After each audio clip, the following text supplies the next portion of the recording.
tudósoknak ez a bolygó legcsodálatosabb tája. A kanyon eltérő korú kőzetrétegeiben található pompás fosszíliák sok mindent elárulnak nekünk az élet fejlődéséről. A Grand Canyon legrégebbi leletei 1,2 milliárd évesek.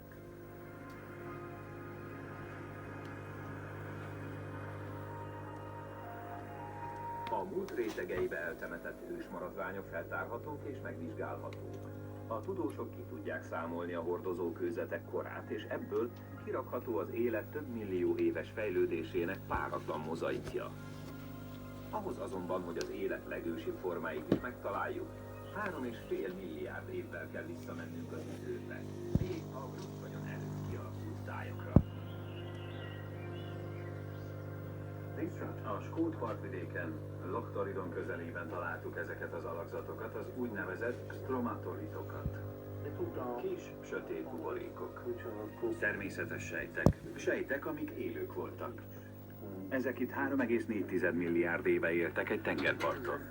Úgy fest, hogy minél távolabbra megyünk vissza az időben, annál kisebb.